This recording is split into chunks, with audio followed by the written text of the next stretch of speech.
Día 2 aprendiendo euskera. En el día de hoy tocan números. Ené como enseñando los números del 1 al 10 y según él ya puedo formar los números hasta el 99. Bat, bi, iru, lau, bost, sei, zazpi, zortzi, bederatzi, hamar. Muy bien. Vale.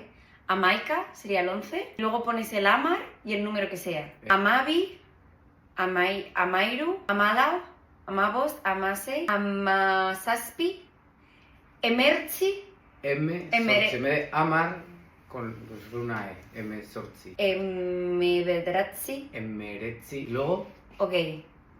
Y luego lo mismo. Hogeita bat, hogeita bi, hogeita hiru, hogeita lau, hogeita bost, hogeita sei, hogeita zazpi, hogeita zortzi, hogeita bederatzi, hogei eta hamar. Muy bien. Dime un número random y yo te lo tengo que decir. 40. Lo dijiste, ¿era como 2 veces 20? Eso es. Hogeita bi, hogei. No, al revés. Bi eta hogei. Eso es. Pero es ver hogei. 50.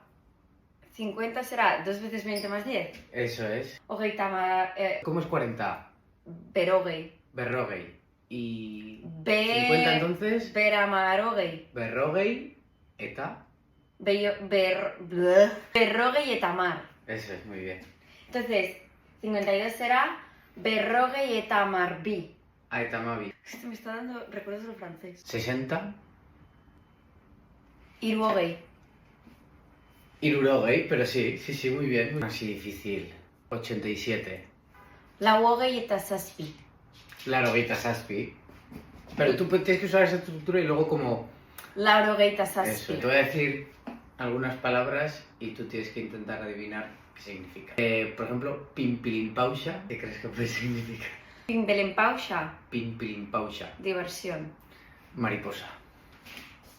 Luego, chacurra. Aquí hay un chacurra. Perro. En esta habitación. Muy bien. Nire txakurra. Chacurra, eso es. Muy bien. Echea. Casa. Muy bien. ¿Lo sabías?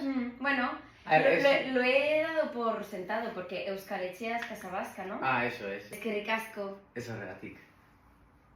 Intuyo que hemos dicho de nada. Ok, agur.